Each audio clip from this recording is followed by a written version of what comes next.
The cleanup continues at the site of the Ethiopian Airlines flight that crashed on Sunday, killing all 157 people on board.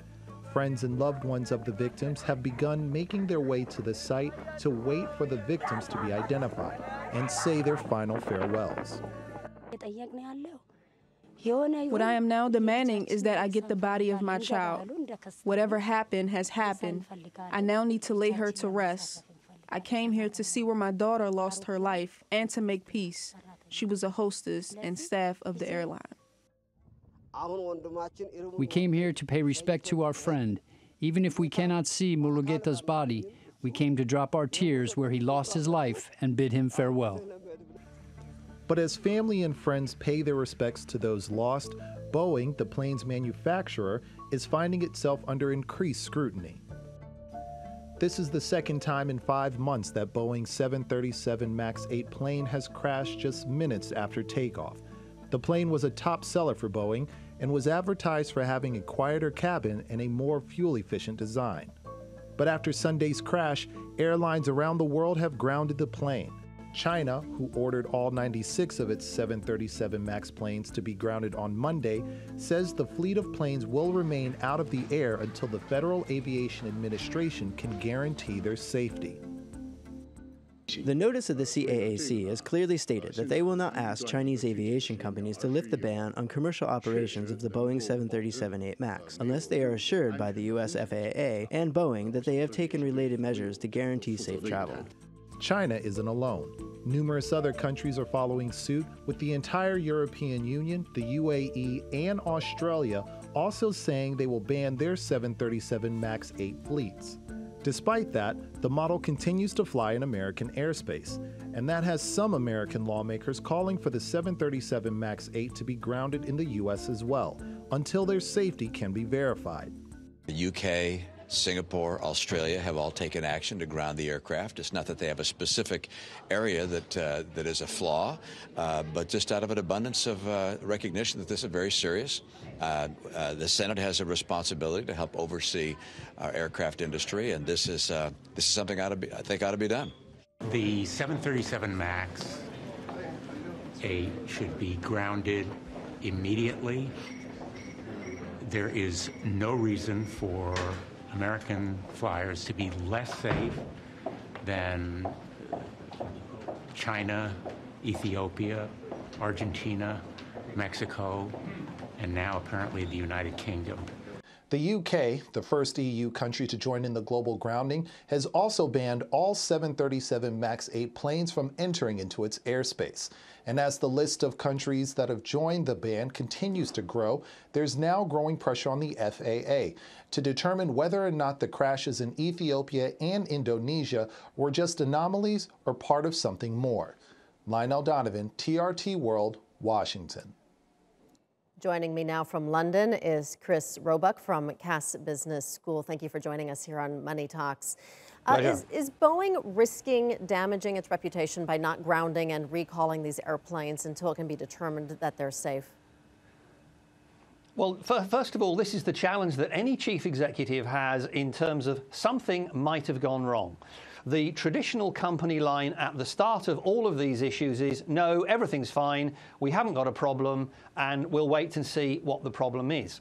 The challenge that Boeing has is that this is the second time that there has potentially been a problem. They say that they addressed the problem in Indonesia, but what is apparent from the evidence that has come out so far is that the events seem to be quite similar.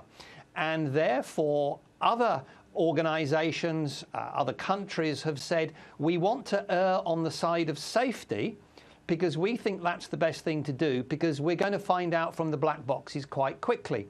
Now, the leadership of Boeing have to make a decision. Given that there is a building feeling that everyone should err on the side of safety, are they going to ignore that and effectively risk their reputation if they are found to be wrong?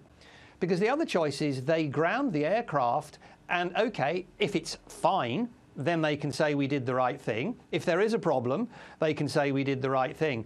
But fundamentally, if they don't ground it and they keep pushing the line that everything is fine, and there is a problem, they can be accused of effectively risking the lives of hundreds of thousands of American airline passengers. But what about the FAA? I mean, the FAA can order Boeing to take these airplanes out of the sky. Why is the FAA not doing that? I mean, is it Boeing dictating the Federal Aviation Administration in its decision-making?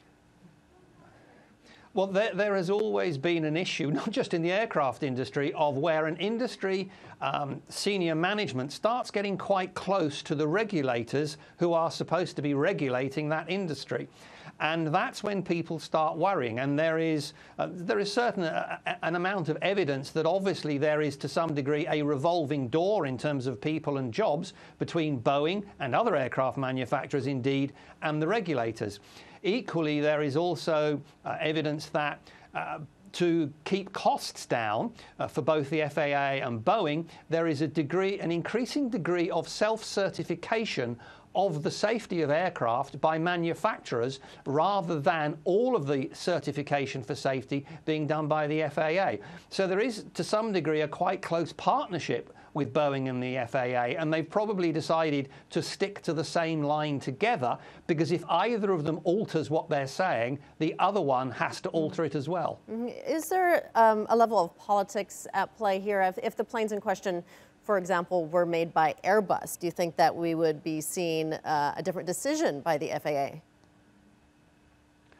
I wouldn't like to necessarily comment on that, but I suspect that if it wasn't an American manufacturer, there would be perhaps a higher level of pressure, certainly politically, within the USA to do something about it.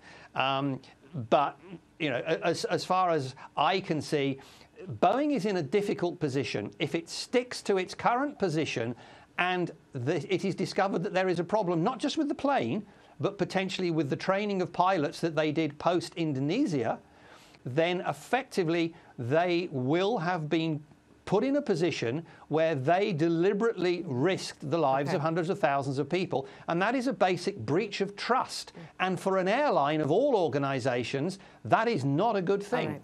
All right, we'll leave it there for now. Chris Roebuck from the Cass Business School, thank you so much for joining us.